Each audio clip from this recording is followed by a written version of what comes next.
ഈശ്വരനെ സ്നേഹിക്കുന്നത് വാക്കുകളിൽ മാത്രമോ, പൂജകളിലും ആചാരങ്ങളിലും മാത്രമോ, അല്ലെങ്കിൽ ഹൃദയത്തിലെ ശുദ്ധിയാലോ? ഒരു ഗ്രാമത്തിൽ 2 ഭക്തന്മാരുണ്ടായിരുന്നു. ഒരാൾ ദിവസവും ക്ഷേത്രത്തിൽ പോയി. അദ്ദേഹം വലിയ പൂജകളും നേർച്ചകളും നടത്തി. ശാസ്ത്രങ്ങൾ വായിച്ചു, മന്ത്രങ്ങൾ ജപിച്ചു. ഗ്രാമത്തിലെ എല്ലാവരും അവനെ വലിയ ഭക്തനായി കരുതി പോന്നിരുന്നു. മറ്റൊരാൾ ഒരു സാധാരണ കർഷകനായിരുന്നു. അവൻ ദിവസവും പുലർച്ചെ എഴുന്നേറ്റ് വയലിൽ ജോലി ചെയ്തുകൊണ്ടിരുന്നു. ക്ഷേത്രത്തിൽ പോകാൻ സമയം കിട്ടാറില്ല. പക്ഷേ ഒരു ശീലമുണ്ടായിരുന്നു. ഓരോ ദിവസവും ജോലി തുടങ്ങുന്നതിന് മുമ്പ് അവൻ ആകാശത്തെ നോക്കി ചിരിച്ചു പറയും, ദൈവമേ, ഇന്നും നീ എന്നോടൊപ്പമുണ്ടല്ലോ, നന്ദി. ഒരു ദിവസം ഗ്രാമത്തിലേക്ക് ഒരു സന്യാസി വന്നു. അദ്ദേഹം ഈ 2 പേരെയും ശ്രദ്ധിച്ചു. സന്യാസി ആദ്യ ഭക്തനോട് ചോദിച്ചു, നീ എന്തിനാണ് ഇങ്ങനെ വലിയ പൂജകൾ ചെയ്യുന്നത്? അപ്പോൾ അദ്ദേഹം പറഞ്ഞു, ദൈവം സന്തോഷിക്കണം, ദൈവം എനിക്ക് അനുഗ്രഹം തരണമല്ലോ. പിന്നീട് സന്യാസി കർഷകനെ കണ്ടു ചോദിച്ചു, നീ ക്ഷേത്രത്തിൽ പോകുന്നില്ല, നീ എന്ത് ഭക്തിയാണ് ചെയ്യുന്നത്? കർഷകൻ സരളമായി പറഞ്ഞു, സ്വാമി, എനിക്ക് വലിയ പൂജകൾ അറിയില്ല, പക്ഷെ ഞാൻ ആരെയും ചതിക്കാറില്ല. എൻ്റെ തൊഴിൽ സത്യസന്ധമായി ഞാൻ ചെയ്യുന്നു. വിഷമിക്കുന്നവർക്ക് കഴിയുന്നതൊക്കെ സഹായിക്കുന്നു. എനിക്ക് കിട്ടുന്ന ഓരോ അപ്പം പോലും ദൈവത്തിൻ്റെ സമ്മാനമെന്ന് കരുതി ഞാൻ നന്ദി പറയുന്നു. സന്യാസി ചിരിച്ചു. അന്ന് രാത്രി ഗ്രാമത്തിലൊരു വലിയ മഴയും കാറ്റും ഉണ്ടായി. ക്ഷേത്രത്തിൻ്റെ മേൽക്കൂര ചോരാൻ തുടങ്ങി.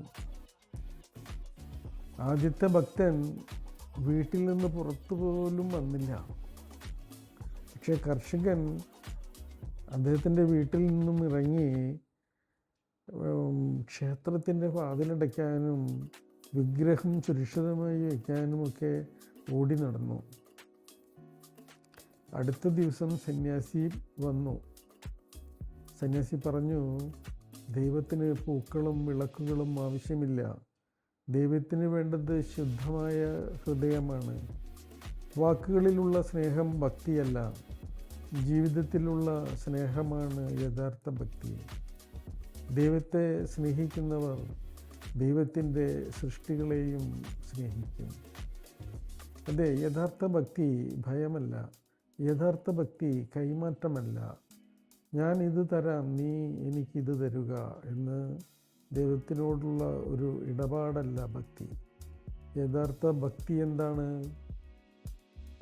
നന്ദി, സത്യസന്ധത, കരുണ, ഉത്തരവാദിത്യം, അഹങ്കാരമില്ലാത്ത ഹൃദയം.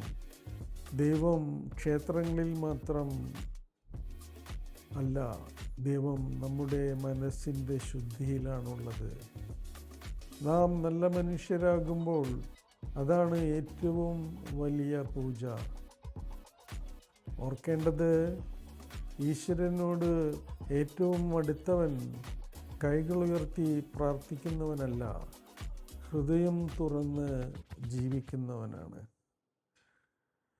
നമുക്ക് ഒരു പ്രാർത്ഥന ചൊല്ലാം ഒരുമിച്ച്. Heavenly father, divine source of all life,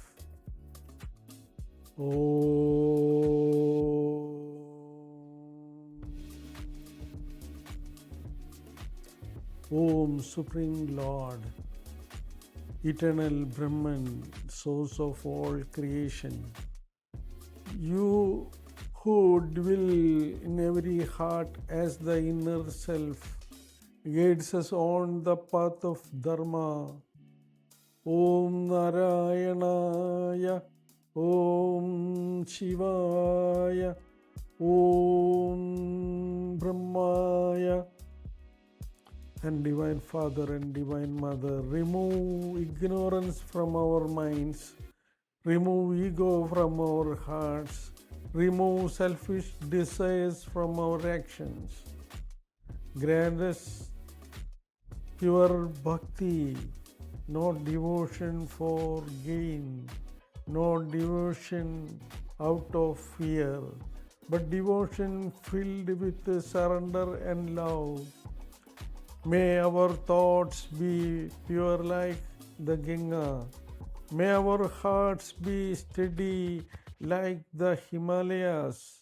May our actions be righteous like the path of Rama.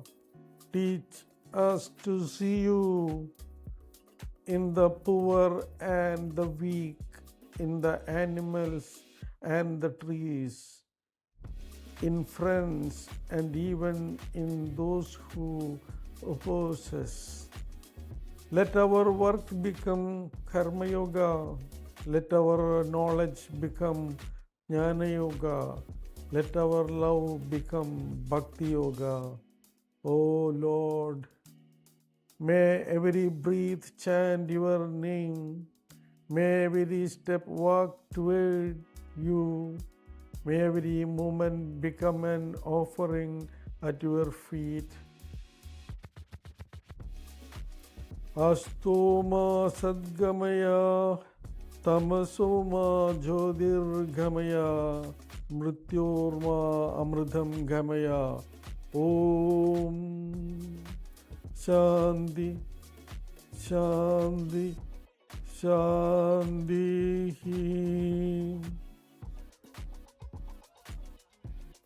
Thank you. Namaste.